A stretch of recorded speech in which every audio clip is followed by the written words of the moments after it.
Hello friends, मैं doctor Nupur मेरे YouTube channel में एक बार फिर से आप लोग की बहुत बहुत स्वागत करते हैं। आज हम बात करेंगे इनफर्टिलिटी या बांझपन के बारे में। इनफर्टिलिटी क्या है कि जब एक मैरिड कपल अपनी जो नॉर्मल मैरिड लाइफ लीड करने के बावजूद भी 2 साल लगातार 2 साल मैरिड लाइफ लीड करने के बाद भी अगर उनको जो माता पिता बनने का सुख नहीं मिल पाता है, तब उसे हम इनफर्टिलिटी या बांझपन कहते हैं। तो उसमें ट्रीटमेंट की ज़रूरत होती है कई बार कि अगर ट्रीटमेंट लेते हैं तो इस समस्या से आपको उभर जाते हैं, आपको वो सुख मिल जाता है। तो हमारे होम्योपैथी में भी बहुत अच्छे-अच्छे मेडिसिन हैं, जिसे लेने के बाद ये सुख आपको मिल सकता है। कई बार आप लोगों की तरफ से क्वेरीज़ भी रहती है, क्या होम्योपैथी में सचमुच काम करता है या इससे हमें माँ बन सकते हैं या पेरेंट बन सकते हैं, इस तरह के कई बार आप लोगों की तरफ से सवाल रहते हैं। तो मैं बोलूँगी कि बिल्कुल अगर आप लोग थोड़ा-सा पेशेंस रख के, थोड़ा फ़ेथ रख के होम्योपैथी का ट्रीटमेंट लेते हैं और बिल्कुल अगर आपका पता चल जाता है कि क्या-क्या प्रॉब्लम है, किस तरह की समस्या होती है आपको, इस वजह से आप माँ नहीं बन पा रहे हैं या पेरेंट नहीं बन पा रहे हैं, तो सिम्पटम के देख के मेडिसिन अगर सिलेक्ट किया जाता है तो इसमें अच्छा रिज़ल्ट देखने को मिलता है। तो जब कपल देखते हैं कि वो माँ पेरेंट नहीं बन पा रहे हैं, तो दोनों की जाँच की ज़रूरत होती है, मेल के भी और फीमेल के भी। तो हो सकती है कि मेल में कुछ प्रॉब्लम है या फीमेल में कोई प्रॉब्लम है, वो देखने के बाद फिर उस हिसाब से ट्रीटमेंट शुरू किया जाता है। लेकिन आज मैं आप लोगों को मेल के बारे में नहीं बताऊँगी, फीमेल के बारे में बताऊँगी कि फीमेल के किस तरह का प्रॉब्लम या क्या-क्या समस्या हो सकती है या क्या-क्या कारण हो सकते हैं वो माँ नहीं बन पा रही है, इसके बारे में आप लोगों को डिटेल्स में बताऊँगी या कौन-कौन से आप होम्योपैथी की मेडिसिन लेंगे, तो आपको अच्छा रिज़ल्ट मिल सकता है। तो इससे पहले वीडियो शुरू करूँगी, डिटेल्स में बताऊँगी, लेकिन इससे पहले आप लोगों से रिक्वेस्ट करूँगी कि अगर आप लोग मेरे चैनल में नए हैं और अभी तक आप लोग ने मेरे चैनल को सब्सक्राइब नहीं किया है, तो प्लीज़ मेरे चैनल को सब्सक्राइब करें, वीडियो को लाइक करें और बेल आइकन दबा दें, जिससे मैं आगे कोई भी वीडियो अपलोड करूँ हेल्थ एंड होम्योपैथी के बारे में, तो सबसे पहले आपके पास पहुँच जाए। तो जो फीमेल में क्या होता है कि सबसे बड़ा कारण होता है कि अगर उसमें पीसीओडी है या पीसीओएस है, मतलब पॉलीसिस्टिक ओवेरियन सिंड्रोम या पॉलीसिस्टिक डिसऑर्डर, हाँ?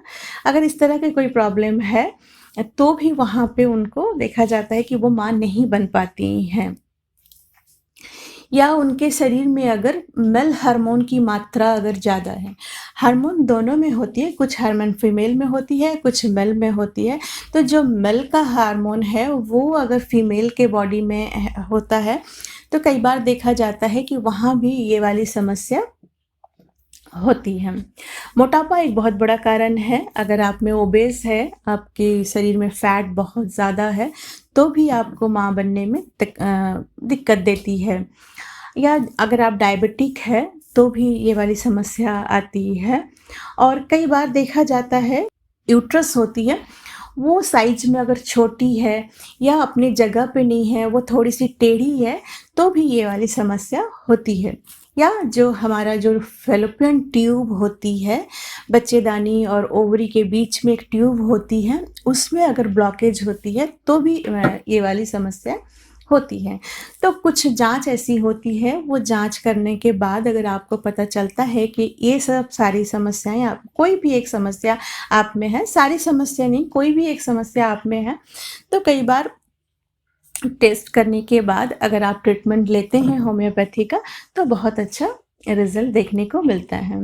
तो मैं आज और बहुत ज़्यादा डिटेल्स में नहीं जाऊँगी, इसके बाद मैं आप लोगों को बताऊँगी कि होम्योपैथी के कौन-कौन से मेडिसिन है, जिसे लेने से आपका माँ बनने का सुख प्राप्त कर सकते हैं। मैं 3 मेडिसिन बताऊँगी, जैसे कैलकेरिया कार्ब मेडिसिन हम तब देते हैं, कैलकेरिया कार्ब 30, जिस पेशेंट थोड़ा हेवी है, वेट बहुत ज़्यादा है उनके शरीर में, और उसके साथ में पीसीओडी का प्रॉब्लम भी है, और कई बार देखा जाता है कि शायद उसमें शुगर की भी प्रॉब्लम है। तो अगर हम उन्हें कैलकेरिया कार्ब 30 देते हैं, तो जो उनको वज़न कम होने में भी मदद मिलती है, और अगर डायबिटिक पेशेंट है तो भी उसमें उसको आराम देता है, और अगर पीसीओडी का प्रॉब्लम है तो भी उसे आराम देती है। तो कैलकेरिया कार्ब 30 लेना है। आगे मैं बताऊंगी कि किस तरह से लेना है। लेना 3 मेडिसिन एक साथ में है। दूसरा मेडिसिन है उरम मेटालिकम नेट्रम 4x। ये भी अगर आपके यूट्रस में, फैलोपियन ट्यूब में या ओवरी में कहीं भी किसी तरह का प्रॉब्लम है, आपको टेस्ट करने के बाद पता चला है कि इन जगह पे कहीं आपको कुछ परेशानी है, गांठ है या फिर सिस्ट है या फिर ब्लॉकेज है, तो वहाँ अगर हम ये वाली मेडिसिन उरम म्यूरेटिकम नेट्रम 4x ये मेडिसिन देते हैं, तो बहुत अच्छा रिजल्ट इसमें देखने को मिलता है। नेक्स्ट मेडिसिन आती है सीपिया। और हम जानते हैं कि फीमेल के मामले में कोई भी किसी भी तरह का पीरियड से जुड़ा हुआ समस्या, उसको अगर इरेगुलर पीरियड होती है या ठीक टाइम से पीरियड नहीं होती है, इरेगुलर पीरियड है, या तो बहुत ज़्यादा फ्लो होती है या बहुत ज़्यादा स्कैंटी मेंस का प्रॉब्लम है, तो वहाँ अगर हम सीपिया देते हैं, सीपिया 200, तो बहुत अच्छा रिज़ल्ट इसमें देखने को मिलता है। तो अगर आप लोग को है कि इनफर्टिलिटी का प्रॉब्लम है, आपने देखा कि आपको माँ बन नहीं पा रहे हैं, तो ये जो 3 मेडिसिन है, कैलकेरिया कार्ब 30, उरम म्यूरेटिकम नेट्रम 4x और सीपिया, ये तीनों मेडिसिन को आपको एक साथ ही लेना है अप टू 3 मंथ्स। 3 मंथ लगातार लेना है। अगर आप लेते हैं तो आपको कई बार देखा जाता है कि आपका प्रेगनेंसी बिल्कुल पॉजिटिव रिपोर्ट देती है और आपको माँ बनने का सुख भी मिलता है। तो कैलकेरिया कार्ब लेना कैसे है ना, दिन में 3 बार लेना है, 4-4 बूंद करके, सुबह, दोपहर, शाम। रात को भी सोने के समय आप ले सकते हैं चाहे तो।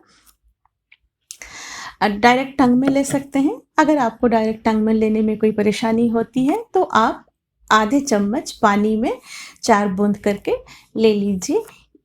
ये लेना है आपको 3 मंथ्स तक। उसी के साथ में आपको लेना है उरम म्यूरेटिकम नेट्रम 4x। इसके 10 मिनट बाद आपने कैलकेरिया कार्ब लिया, उसके ठीक 10 मिनट बाद आपको ये मेडिसिन लेना है। वो भी आपको 4-4 टैबलेट्स, छोटी-छोटी टैबलेट्स फॉर्म में आती हैं, वो लेना है आपको दिन में 3 बार। और बिल्कुल वही आपने कैलकेरिया कार्ब लिया, उसके 10 मिनट बाद ही लेना है। ये भी आपको अप टू 3 मंथ्स लेना है। नेक्स्ट मेडिसिन है सीपिया 200। सीपिया 200 हम यहाँ 200 दे रहे हैं, इसीलिए डेली नहीं लेना है, ये हर 2 दिन बाद लेना है। अगर आपने संडे लिया है तो मंडे, ट्यूसडे छोड़ के फिर वेडनेसडे लेना है। ये थोड़ा सा ध्यान कीजिएगा, और जब भी आप वीडियो देख रहे हैं तो पूरी कंप्लीट वीडियो देखें, तभी आपको समझ में आएगा। तो सीपिया मेडिसिन कैसे लेना है कि ये लेना है हफ्ते में, जैसे हर 2 दिन बाद, मतलब अगर संडे आपने ले लिया है तो फिर मंडे, ट्यूसडे छोड़ के फिर वेडनेसडे। इस तरह से ये भी आपको लगातार 3 महीने तक लेना है। सीपिया 200 भी 4 ड्रॉप्स लेना है। अगर आप डायरेक्ट टंग में ले सकते हैं तो बहुत अच्छी बात, नहीं ले सकते हैं तो हाफ चम्मच पानी के साथ में 4 ड्रॉप्स ले लीजिए। ये लगातार आप कुछ दिनों तक लीजिए।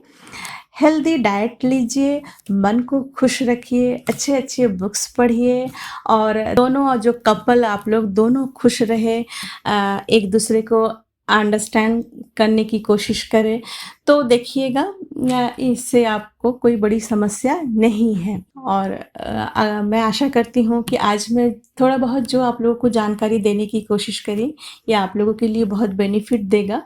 और अगर आप लोग कुछ भी क्वेरीज़ है, कुछ मेरे से जानना चाहते हैं, तो स्क्रीन के ऊपर जो व्हाट्सएप नंबर जा रहा है, उस पे आप लोग मुझे अपना मैसेज सेंड कर सकते हैं या कॉल भी कर सकते हैं। मैं ज़रूर आप लोगों के साथ जुड़ूँगी।